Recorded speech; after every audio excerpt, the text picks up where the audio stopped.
Hello, everyone. Okay, let's dive right in. What have you had to give up, Gnarly, to get to where you are now? Great question, Marina. I had to give up a lot to get to where I am, especially my limiting beliefs and my fears about what was possible for me. A lot of scarcity, confidence issues. I gave up so much of my old identities to get here. And it's been a big journey, but I'm extremely grateful that I gave all those things up. Okay. Okay, I just got to get through the weird part. It's okay. So, scarcity. Today, I'm sitting with Gnarly K, a mindset and identity coach, and a clinical hypnotherapist who's known for helping people overcome their biggest blocks to success and confidence. And I've personally worked with Gnarly, and she is a powerhouse. This woman is, I love her boot camp, her workshops, her dream method, everything that she does and who she is, and her goals of helping people step into their highest selves and power and achieving confidence and success in business. So today we're talking identity, manifestation, fear of being seen, why rewiring your identity is so important, business, and how to become the person that you've always strived to be. So welcome to Conscious Connections. I'm Marina, and this podcast is for entrepreneurs, creators, and leaders, and people for all over the world who want to know what's possible when they rewire their mindset, and we're going to go a little bit into the metaphysical here and show what's possible through other people's stories and how they've changed their life and found techniques and tools that have helped them become the best version of themselves. And Gnarly and I are an example of two people that came here to Bali to build a better life of ourselves because we wanted to leave the matrix, and we knew that there was something inside of us that showed us that there is another way, there is another possibility, and we're here to highlight on those points today and techniques and tools you can use in your life based on what Gnarly's mastered on how it can help you. So thank you, Marina. Yeah. Great intro. Thank you. So Gnarly, tell us a bit about your mission and what you're here to do, how you help people. Amazing. Thank you. So thank you for having me on Conscious Connections. I'm very excited. So my name is Gnarly K. I'm a transformational mindset coach and clinical hypnotherapist. And my mission is really about helping people get unstuck and rewire the limiting beliefs that keep them in scarcity, in low confidence, and not living their best life. This journey was really inspired by my own struggles. I struggled so deeply with self-sabotage and insecurities and low self-worth and money blocks and visibility blocks and so many things that were holding me back from all the dreams that I had. And once I finally realized how to break through, what was the secret ingredients to actually create sustainable confidence, not just here and there, lasting confidence, I felt like it was my mission to spread this message and these tools and these frameworks with the world. So, yeah. Amazing. Thanks for sharing that. So let's start a little bit on the fear of being seen. Let's touch upon that. Yeah, the fear of being seen is massive right now, especially with social media and this growing popularity of being a content creator and putting your face out there. So it's very multi-layered. So it's not normal for us to, constantly be online and showing our face and showing the behind the scenes of our lives. Yeah, so the fear of being seen really stems from a fear of rejection, right? Because if you actually had the fear of being seen, you wouldn't even leave your house. It's more about if someone sees you, what are they going to see? And if they like you or not, and whether that means you're accepted or not accepted. So it comes down to that core drive of belonging, right? Because if people see you and they don't like you, then, going all the way down to it, you'll be an outcast or you won't be accepted or loved, right?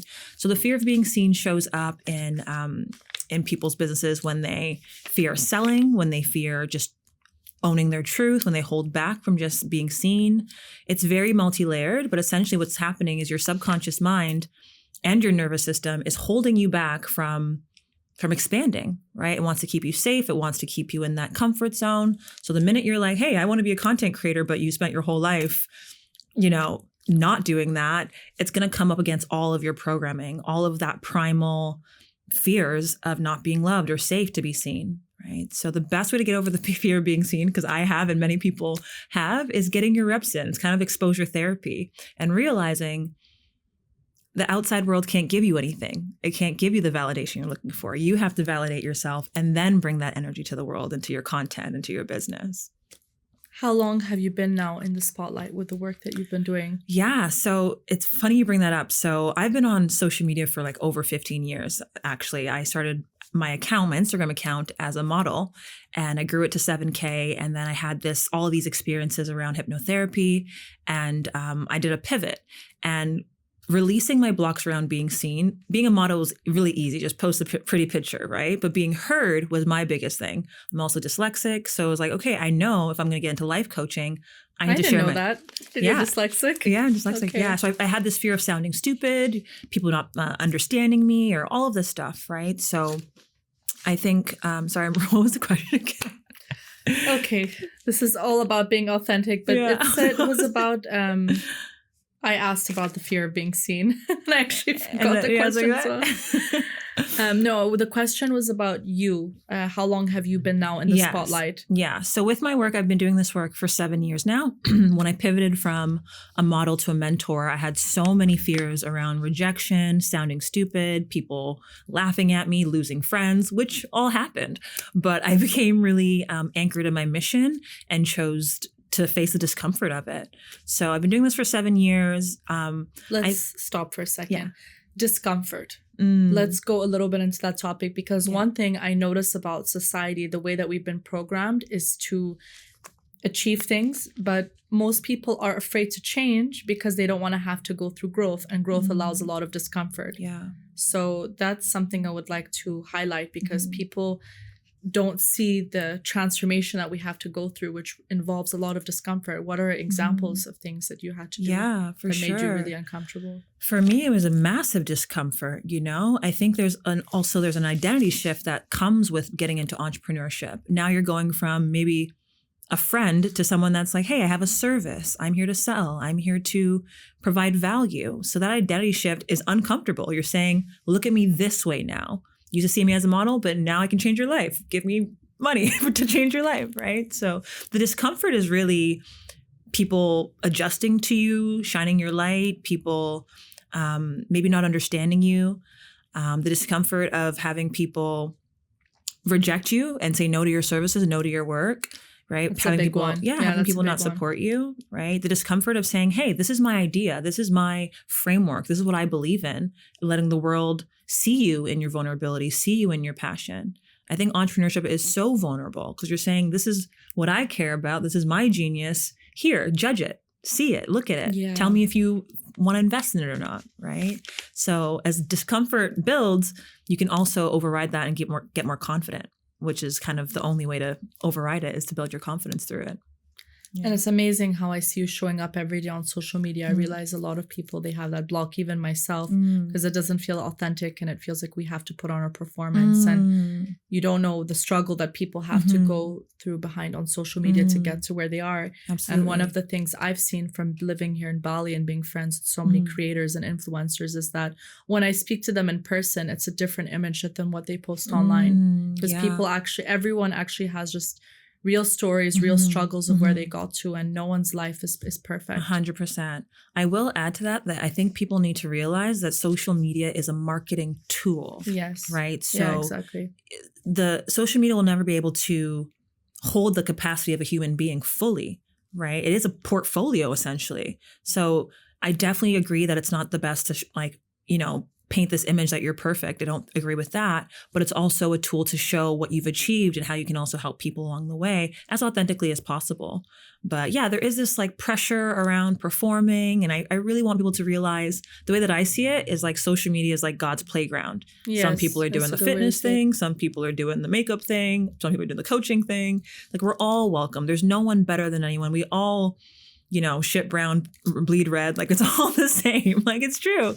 I don't like when with Instagram, because of the metrics, they have 100K followers, they're better than you, or they're more. I hate that. I really do. So I really want people to lessen the the charge that social media has created around who's better, who's whatever. Yeah, especially people that have a lot of inflated egos around their accounts, or you meet people that are like, I can't follow you, and I'm just okay. Yeah, it's I really don't weird. follow anyone. Okay.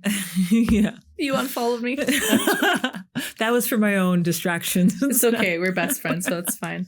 So what is the difference then between goals and identity, and what is the difference between someone who sets goals and then someone who hits them naturally? Great question. So the difference between someone who just sets goals and someone who actually achieves their goals is massive. And it is the identity piece, right? So 90% of people fail at hitting their goals. So the personal development industry, SMART goals, it's broken, right? Because they're not teaching people that the identity that you're trying to achieve the goal from is the most important thing. The psychology, the belief system that's running you as you're trying to achieve the goal, it makes all the difference. So for example, when I was a struggling entrepreneur, the identity that I had as I was trying to build my business was, I'm not important. No one cares about me. So imagine trying to build your business. In the back of your mind, you have this belief that you're not even that important, right? So this is why people fail at their goals. It's their identity and their belief systems doesn't actually match or support the achievement of their goals or the income goal. Right. And that's where the rewiring comes in. So now my identity is I'm a person of value. I'm able to take up space. I believe in myself. I'm here on a mission. Right. So my identity shifted. Therefore, my goals became so much more easier to achieve because I was that kind of person to do so. Does that land? Yeah. Mm-hmm. And why do most people stay stuck? So many things. Oh my God, I can go on forever with that. It's okay. You just go. People stay stuck for many reasons. I even think about people staying stuck because they don't want to lose friends. They don't want people to think that they're better than them. So they play small. It's kind of that crab in the bucket thing where they want to belong. So they don't want to expand and shine too bright. So that's a big reason why people stay stuck. Another one, obviously, is their subconscious programming, right? They want more money, but they have a subconscious program that more money equals more stress and more responsibility and possible failure, right? So they have these subconscious associations that literally sabotage their goals. So that's a big reason, right? And then the nervous system, a whole nother topic, right? True. Their body just won't even let them do it, right? They just feel literally anxious or trapped to do the thing. So it's either the subconscious, the nervous system, their own limiting beliefs around what's possible for them, trying to fit into their family, friends, and belong, right? A lot of it is unconscious. And then a lot of it sometimes is people get into this victim mindset, the woe is me. They kind of think that their current reality, they don't realize that they have the power to shift their current reality. So they get overwhelmed by it and they just kind of become apathetic and raise their hands, right? What about the person who wants to start becoming fit? I'll use myself as an example, and I struggle with routine. Some days I'm like, yes, I have time, I'll go to the gym. And then other days I just really struggle to have a routine. What would you say is the identity shift around that? So this is where people go wrong when it comes to their goals, right? You're trying to change your behavior. You're saying, I'm going to book more classes, get a new gym outfit, and change my behavior. No, you have to change the identity going to the gym. Instead of saying, I'm going to go work out, I want you to have the identity of I'm a healthy person. And if you're a healthy person from your identity, well, obviously you're going to eat right. Obviously you're going to go to the gym. Obviously you're going to prioritize your wellness and health because that's who you are. That's a given for you. Right now, you're in the identity of I'm someone who struggles with this and I'm trying to get there, which makes all the difference, right? So you want to start to see yourself as a routine person. And you are already routined, but just in the wrong frame, right? You're already consistent, but you're consistently not going to the gym, right? So you want to flip it on its head and ask yourself, the version of me that goes to the gym not day in, day out, but the version of me that goes to the gym and it feels natural and normal for her, what does she believe about herself, her capabilities? What are some beliefs?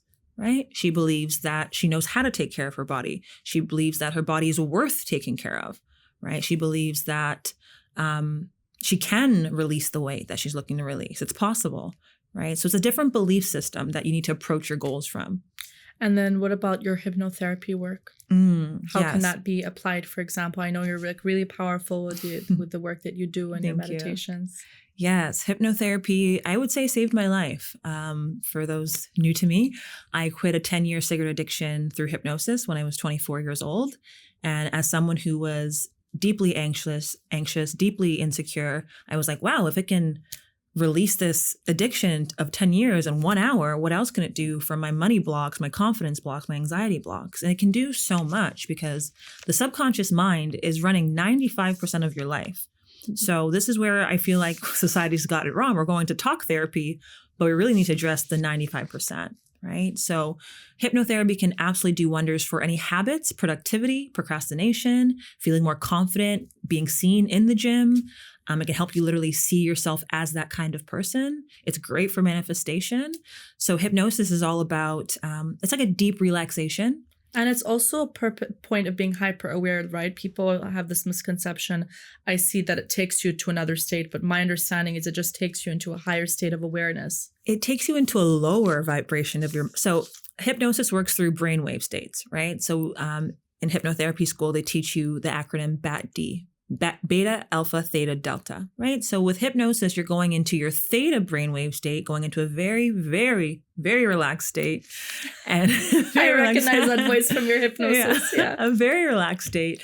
And once you're in that theta brainwave state, you're more suggestible. Your subconscious mind is literally open and you can plant new seeds, give it new instructions and say, this is who I am now. I am wealthy. I am confident. I am secure within myself. I go to the gym, right? And since your subconscious mind is, the whole program, it's where all your programming lives. When you come out of hypnosis, you feel that shift. You feel that like newness, right? So it's a very, very powerful tool. I feel like it doesn't get enough shine. It should be used consistently though, right? Because I've noticed myself, like I will do consistency is a big thing. Mm-hmm. Yes. The key to hypnosis is repetition plus faith. Repetition plus faith. Because you are overriding years, decades of programming. So you can't sometimes expect, it depends, right? Like for me, my confidence reprogramming clicked really, really fast. But my money reprogramming took a bit longer because there's more layers, right? So repetition, knowing the faith part is knowing that it's working, that your subconscious mind hears you, is doing what it needs to do. And being consistent with it. Do you listen to hypnosis every day? It depends. It depends on if I have a certain income goal, then I do a bit more rigorous reprogramming. Or if I notice that, I'm being a bit, procrastinating a bit more than usual, then I'll do some reprogramming. But when I have a certain income goal, then I'm doing a bit more like every day. I think for people that are new to it, definitely explore doing it for like 21 days. Because again, you're overriding decades of programming. Right. So it's good to really ingrain those new neural pathways. And where does someone, if they want to start today with shifting their identity, where can they begin?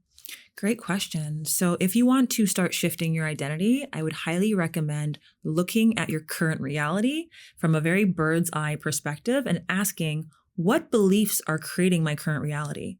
Your identity is seen in your bank account. Your identity is seen in your relationships. Your identity is seen in how you take care of yourself. So look at your life and say, what beliefs do I have to actually get rid of? What's working and what's not working? And being so radically honest about that, right? For me, it was like, okay, I'm self-sabotaging. What belief is creating this self-sabotage? What identity is creating this self-sabotage, right? If I wasn't me, if I was looking at Gnarly from a bird's eye perspective, I'd say, oh, well, clearly Gnarly doesn't really believe in herself or she's struggling with her self-worth, right? So the first thing is getting super clear, taking full responsibility of how you've been showing up to your life up until this point. Next step, you can work with someone like me and, release the blocks that are there. Or you can start to set the intention to focus on one belief, right? So if you were good enough, for example, how would you show up? And then start to incorporate those little habits. Okay, well, if I believed I was good enough, I would put myself out there and then start to like baby step your way into that, right? Because the more that you build the habit, the more the belief will shift as well. So you can work from it consciously or you can work from it subconsciously. Subconsciously is the faster way. Okay. Working from the habit, yeah. So doing like 1% every day. Like to prove to your brain, I actually am worthy. See, that's why I'm putting myself out there with repetition, right? So in terms of a workout routine, instead of going to the gym every day, I could even start with like a 20-minute yoga. That would be a great way to and show yourself that I'm a healthy person. This is what I do. This is what I do. I love that. Thank you. Great questions. Should we pivot to you? I have a few more. I would love to know a little bit about manifestation, your secrets to manifestation. Ooh, secrets to manifestation. Let me think on that. Can I go real metaphysical here? Yeah, I mean, the point of this podcast is to go to metaphysical, because we want to highlight to people that whatever logic you've learned from the matrix and society is usually illogical. And people like us have gone into the metaphysical, like using the work of Joe Dispenza to go beyond our current 3D reality, and all the techniques we're talking about go into the metaphysical. So for sure, we're here to inspire and show people that don't follow the matrix. Listen to what we're saying instead. Yeah, for sure. I think one of the biggest things that, one of my secrets, if you will, that has kept me really confident in my manifestations is understanding the key principle that your thoughts will catch up with you, right? So in this present moment that we're living, we already thought about this podcast 2 weeks ago, and now we're living it, right? That's why you can think of someone. Yeah. You can think of someone and then they call you 3 days later, right? So your thoughts are catching up to you. So when you set the intention that you want to manifest, let's say $5,000, this current moment, you don't see the $5,000, but you know the thought and the intention will catch up to you. Right. So I never let my current reality make me feel like I can't have something, because this reality is a dead reality. It's already been thought of. Does that make sense? It's already of the past already. Right. So when it comes to manifestation, when I want to manifest clients or manifest speaking gigs, I'm like, okay, that's my intention. I know that the more that I think about it and visualize myself there, the more that I will come and meet that thought. Right. In the Bible, it says, your words do not return to you void. Your words do not return to you void, meaning it's a boomerang. You send it out and it'll come back, right? But a lot of people are doing in the negative. They're thinking about all the negative things that's going to happen, and they meet the negative. Their fears become actualized, right? So the law of expectation is massive. I expect good things. I expect people to buy. I expect people to like me. I expect success. I expect things like this to happen. And what happens to the law of expectation? My expectations are met. Right. So a lot of people are thinking and speaking against themselves. They're constantly cursing themselves with their own thoughts and wondering why their life is the way it is. Words cast magic. 110%. Words right? cast magic. 110%. So I don't speak or think against myself. And if you can master that one skill and think highly of yourself and know that you are deserving, the universe will reflect that back to you. Right. We're living in a holographic hall of mirrors. Everything is a mirror of who you believe you are. You're just manifesting yourself. Right. So when I was a broke coach, I was manifesting the lack within me. But now that I'm in the other position, I'm manifesting the abundance within me. Right. Because my mindset has shifted around that. So I feel like people think manifestation is all about what you're getting. No, manifestation is about who you're being. It's all reflecting you back to you anyway.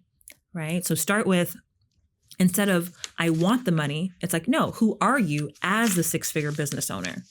Go from what do you want to who are you as a person, right? So what do you want? I want a ripped body or a toned body, okay? Who are you as the person that's healthy, right? Who are you as that person? Oh, I want a partner. That's the what. Focus on the who. Who am I as the loved spouse, as the loved wife? And that makes manifestation so much easier. It's about being right, not about doing. One of the misconceptions from Jim Fortin, he's always like, we are human beings, we are not human doings. And usually, I mean, this is something I'm still learning, but you probably saw in me as well, is that trying to do more to achieve more when it's like about doing less, and 100%. Then actually going into the identity of someone who already has it all, who's already a 8 or 9-figure business owner, who's already someone who wakes up at 5 a.m. and then doing those little behavioral changes. And really going into it, because the same strategy I was using to make clients when I was a broke coach versus the same the same strategy that I was using when I was a broke coach versus the strategy that I'm using now, it's the exact same. The strategy did not change at all. It's the identity behind the strategy that changed, the belief system within me that changed, that create a different result. So a lot of people get all, overwhelmed with strategy, what type of content. No, it doesn't matter what content you post. It's who are you as the person behind the content that hits, right? That's why some people are like, oh, I have to have all these reels and all this, whatever. It's like, no, it's who are you as the content creator that's successful. And if you can master that, the world is yours. Yeah, I totally agree with that. And also taking action as well. Realize like one of the things I struggled with was not taking action, our mind can go in all these different spirals and these stories, but they just keep us stuck or in a you have to take action. Action creates clarity. Action creates clarity. And people avoid action like it's the plague. Take messy action. Shoot the arrow, see where it lands, and try again. A lot of my clients struggle with this, like, I need to get it right or wrong. No. Perfectionist. You're not missing anything but self-belief. You are not missing anything but self-belief. Every action can work if you allow it to work. Right? So I'm very pro messy action. F around and find out. There's only one way to find out. It's by doing it. It's by doing it.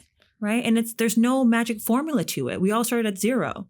I wish there was a magic formula to just, but you have to, and you learn. I think all the messy action I've taken has actually built my confidence. All the times where I'm like, oh, I'm just going to host this event and see how it goes. Oh, I'm just going to do this workshop and I'm just going to see how it goes. But then you're building self-trust. You're building the identity of I'm an action taker, and your self-worth increases because you're taking a risk. And that's what entrepreneurship is. If you're not a risk taker, it's just not going to work. And also building evidence in your mind that you're doing it every day. Because if you lie to yourself, then you're just going to make it much harder on yourself. Yeah.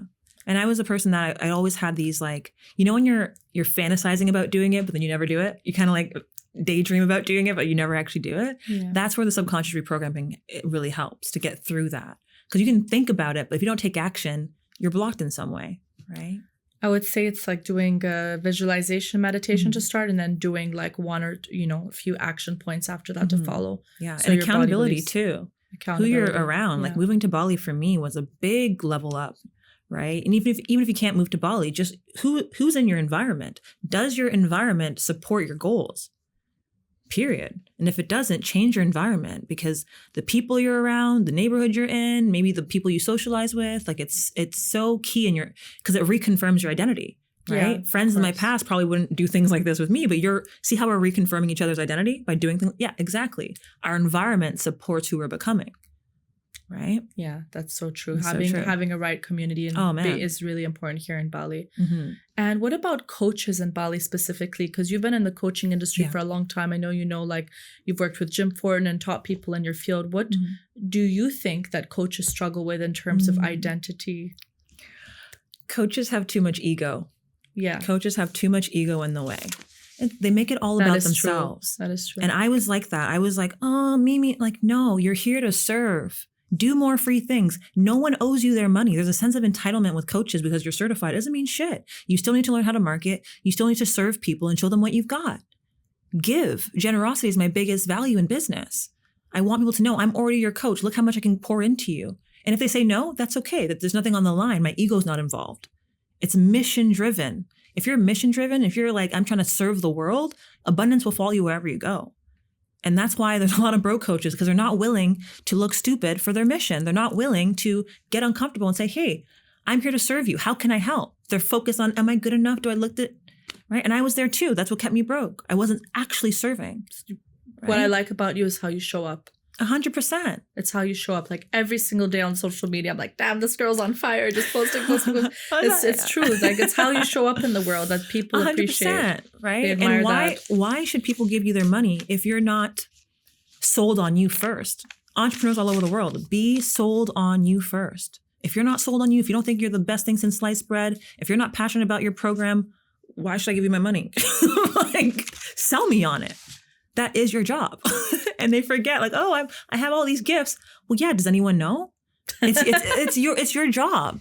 It's actually your job. And I think that's the biggest thing with coaches and all over. It's like they forget that it's a business too. It's like there's a time to serve and there's a time to get paid. And I think a lot of coaches are too much in their ego, because I was too. This is no judgment. This is just how I overcame it. The more that you serve, the more they get your reps in, the more that you show people I'm serious. Show seriousness about your work. And then people will take you serious, right? But they want it before they've actually worked for it. And I was there too. I wanted the 6 figures before it actually was the 6-figure identity. And it's never going to happen the other way around. Yeah, that's just never like chasing happen. And then that goes on another spiral. It's down another spiral. Mm-hmm. So how can someone create money or an abundance of income from a mindset, identity, and perspective? How can they create more abundance in their life? From a mindset and identity perspective. Yeah. Or start becoming a 6 or 7 figure business earner. You really need to clean up your money blocks. And you have to change your relationship with money entirely. overcoming my money blocks was hands down the biggest, most important thing I've ever done in my life, because I've been broke many times. Like calling my mom, can you send me $20? Like, you know, so overcoming that was, and that sucks. Yeah, been there too many times, you know. The quickest way is to shift the way you see money. Mm-hmm. Think of money as a person. I call it money honey. Money honey. Right? Think of it or as your partner. Yeah. Yes. The personification of money, right? So imagine if you were at a therapy session and the therapist was like, tell me about money. And you're like, he's never around. He's not good enough. He never shows up for me. If money overheard you, it's going to be like, I don't want to be with her. She doesn't appreciate me. She doesn't love me. She doesn't take care of me, right? Money is a frequency. It hears you. It feels you, right? So shift the way that you see money. Shift your entire relationship. Add more gratitude, right? And if you think of money honey as a person, right? You want it around. So you want to make the conditions for it to be around. You're going to say, I'm going to open up more options in my business. I'm going to really have, set time aside to look at my finances. You're going to cultivate that relationship, right? So if you want to create more abundance, shift your relationship with money entirely. Yeah. Well, that's really powerful. Now you're making me think about looking at cited goals. One thing I've noticed is making money and then spending it. That's to do also with nervous system, right? Yeah. If you're unconscious, money used to just slip through my fingers. I'd make some money and then next thing you know, I'm like, oh shit, where'd it go? Yeah. Because you're unconsciously spending. Because the programming that's there, it's like a snake eating its own tail. The programming is money doesn't replenish itself. That's a program. Money doesn't replenish itself. That's not true. That's a distortion in the field, right? Money always replenishes itself. It's being printed right now. Right. So money is like always flowing around. It's just an energy. Exactly. It's your own mental constructs that makes you not experience the overflow. Right. Even the word lack is an oxymoron because lack is an abundance of lack. Lack doesn't exist on this planet. It's humans and our conditioning and our programming that buys into lack. Right. So if you're spending money, there's that anxiety of it's not going to come back. So let me spend everything. I've been there. Right. So you want to heal that part of you that feels like it's not going to come back to you. Thank you for all the insights. You can shift. Of course. Amazing. So thank you so much, Marina. Let's shift. Let's shift. Perfect. And I'll just add to one thing to get a little metaphysical. When you were talking about mental constructs and vibration earlier, people don't realize that everything is also energy and that every thought creates an emotion and an emotion creates a vibration and that ripple effect goes to the end of the universe. Yeah. And it also comes back to us. And people don't realize if they could just start to create the awareness that everything they say, they do, who they're becoming, they're projecting that reality out into the universe and life is just reflecting itself back at them. And if 100%. People could be more conscious of how they speak and how they show up and how they act, they can consciously also focus on the identity in their mind. And it's like that analogy used, which I really like about the TV channel, the satellite. Yeah. You want me to go into that? Yeah, go into that one and then we'll switch. It's like a whole thing. Okay. So it's a little visualization. It's a little visualization, right? So essentially you want to imagine that you're currently watching channel 5 of your life, right? And on channel 5, certain things happen. Maybe you're unlucky. Maybe you struggle with money. Maybe you struggle with men, whatever, right? On channel 5. But remember, if you were watching Netflix, if you switched the channel or changed the movie and went to channel 18, another story line is happening. Another reality, parallel reality is happening. And on that channel, on channel 18, you're abundant, you're loved, you're worthy, right? A lot of people think that in order to get to channel from 5 to 18, they have to do all this stuff. Actually, no, you have to shift your consciousness and focus completely on channel 18 and who you're being and collapse time and step into that version of you that's already there. Channel 5 will still run in the quantum. It can still exist, right? There's different versions of me. The version of me that was broke, she's still running around somewhere in some other channel, right? But I'm not on that channel anymore. And that's why we lose friends. We don't lose friends. We're just on a different vibration, on a different radio station. That's all that's happening. Frequency. Exactly, right? So manifestation, even more, it's not about creating anything. You're tuning into the channel where it already exists. We're not creating our soulmates from the mother's womb. No, we're tuning into the channel, the timeline where we meet them. Frequencies here, and it's like, how do I get and how do I embody this frequency every day? And understanding that to connect to the quantum field, it's the emotions that we're giving out. And that again comes back to our thoughts, our patterns, our behavior, and it's all interlinked as one. And we're also conditioned to wait. We're conditioned to think that we have to wait for the money or the partner to feel some type of way. You can feel that way right now. You can feel gratitude, loved, accomplished right now. And that's actually what pulls it into your reality. A lot of people are in this waiting room of life. Life is now. It's happening right now. Life is in the present moment, and it's all 100%. about taking action. Mm-hmm. Yeah. So Marina, tell me some of your networking, quantum networking hacks that you can attest to your amazing community here in Bali.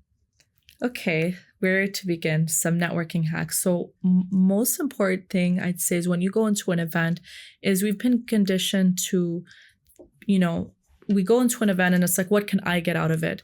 It's more, who can I connect to and how can I serve that person and add value to